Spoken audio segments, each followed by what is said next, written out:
사업 참 쉽지 않죠? 정말 예상치도 못한 분쟁이 갑자기 빵 터지곤 하는데요. 이럴 때 나라에서 해결해 줄 때까지 그냥 기다리고만 계실 건가요? 오늘은 가만히 앉아서 당하는 대신에 이 법이라는 무기를 아주 똑똑하게 활용해서 내 권리를 먼저 그리고 아주 확실하게 지키는 방법, 실제 판례를 가지고 한번 제대로 파헤쳐 보겠습니다. 여러분 한번 상상해 보세요. 내 자식처럼 키운 소중한 브랜드를 누군가 슬쩍 훔쳐간다면 생각만 해도 정말 악몽 같죠? 오늘 이야기의 주인공이 바로 이 끔찍한 고민 때문에 밤잠을 설쳤습니다. 계약 분쟁에다가 상표권 도용까지 한꺼번에 폭풍처럼 닥쳐온 이 위기를 과연 어떻게 이겨냈을까요? 그 이야기를 통해서 가장 현실적인 권리보호법을 한번 알아보겠습니다. 자, 오늘의 주인공을 소개합니다. 아주 잘 나가는 건축 디자인 회사 빌드마스터의 A 대표입니다. 이분 평소에 사업 관리 하나는 정말 철저하게 해왔다고 자부하던 분이었는데 현실의 벽은 생각보다 훨씬 높았습니다.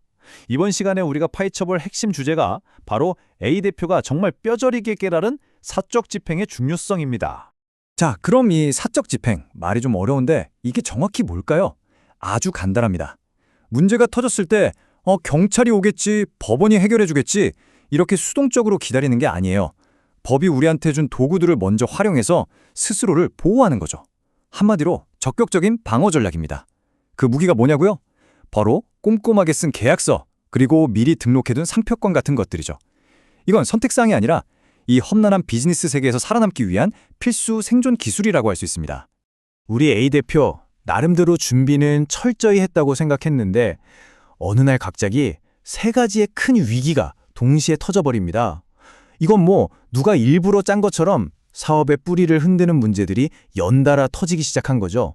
과연 어떤 시련들이었을까요? 첫 번째 시련은 바로 믿었던 하도급 업체 B씨와의 문제였습니다. 아주 중요한 인테리어 공사를 맡겼는데 이 B씨가 공사를 계속 미루다가 결국엔 그냥 일방적으로 계약을 파괴해버린 겁니다. 그래도 불행 중 다행인 건 혹시나 이런 일이 생길까봐 계약서에 계약보증금 조항을 넣어뒀다는 거였죠. 그래서 A 대표가 계약서대로 보증금을 우리 거다라고 하려니까 B씨가 오히려 소송을 걸어온 겁니다. 주장이 아주 기가 막혀요. 아니, 공사 늦어진 벌금은 따로 내는데 보증금까지 싹 다 가져가는 건 너무 심한 거 아니냐? 이건 부당한 이중처벌이다. 라면서요. 와, 정말 골치 아픈 상황에 빠져버렸죠. 두 번째 시련은 회사의 얼굴이나 다름없는 상표권 문제였습니다. A 대표가 정말 애지중지 등록해둔 빌드마스터라는 상표권이 있거든요. 근데 이 상표랑 아주 비슷하게 생긴 로고랑 이름을 경쟁업체 C씨가 버젓이 쓰고 있는 걸 발견한 겁니다. A 대표가 바로 그거 당장 쓰지 마세요 하고 경고했더니 이 C씨가 한술 더 뜹니다. 무슨 소리냐? 내 로고는 법적으로 아무 문제 없다. 이렇게 맞받아친 거죠. 심지어 적반하장으로 자기 로고가 A 대표 상표권을 침해하지 않는다는 걸 확인받겠다면서 특허심판원에 먼저 심판을 청구해버렸습니다. 와, 대단하죠? 정말 엎친 데 덮친 격으로 이 복잡한 소송들을 처리하려고 맡긴 법무법인에서도 문제가 터졌습니다. A 대표 사건을 담당하던 로펌의 소속 변호사가 글쎄 다른 사건에서 법률 위반을 저질렀고 그 결과 법무부로부터 이 법무법인 전체가 과태료 처분을 받게 된 겁니다. 믿는 도끼에 발등 찍힌 격이죠. 자, 보세요. 계약 문제, 상표권 문제, 거기다 믿었던 법무법인의 문제까지. 이렇게 복잡하게 얽히고 설킨 세 가지 사건에 대해서 법원은 과연 어떤 판결을 내렸을까요?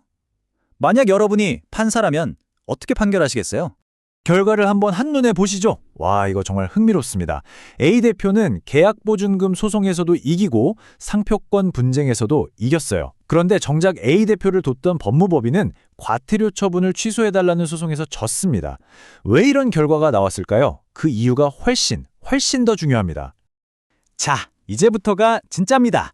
이 판결들 뒤에 숨겨진 핵심 원칙, 다시 말해 이 게임의 룰을 한번 제대로 파헤쳐 보겠습니다. 이건 모든 사업가분들이 정말 반드시 알아야 할 내용이니까 잠시만 집중해 주세요. 첫 번째, 계약 분쟁의 핵심은 바로 이 두 가지 개념의 차이를 아는 겁니다. 손해배상액의 예정, 그리고 위약벌. 말이 너무 어렵죠? 쉽게 설명해 드릴게요. 손해배상액의 예정은 뭐냐면 우리 혹시 약속 어기면 이 정도 손해는 날 것 같으니까 나중에 복잡하게 따지지 말고 미리 정한 이 돈으로 깔끔하게 해결하자 하는 아주 합리적인 약속이에요. 반면에 위약벌은 좀 무서운 겁니다. 이건 너 약속 어겼어? 그럼 손해배상은 손해배상대로 하고 그거랑 별개로 벌금도 내 하는 아주 징벌적인 성격의 벌금인 거죠. 느낌이 확 다르죠? 대법원은 A 대표의 계약 보증금이 과도한 벌칙인 위약벌이 아니라 합리적인 손해배상액의 예정이라고 딱 판단해줬습니다. 이게 뭘 의미하냐면요. 바로 개인 간의 계약을 통한 이 사적 집행의 힘을 법원이 아주 폭넓게 인정해줬다는 겁니다. 계약은 함부로 깨면 안 된다라는 강력한 메시지를 시장에 던진 판결이죠. 자, 두 번째 상표권 분쟁. 여기서 승패를 가른 건 바로 식별력이라는 한 단어였습니다. 식별력이 뭐냐? 내 브랜드를 다른 것과 아주 명확하게 구별하게 해주는 고유한 힘. 말하자면 브랜드의 초능력 같은 거예요. 소비자들이 딱 보고 저거 빌드마스터구나 하고 바로 알게 하는 힘이죠. 이 초능력이 강할수록 법의 보호도 더 강력해집니다.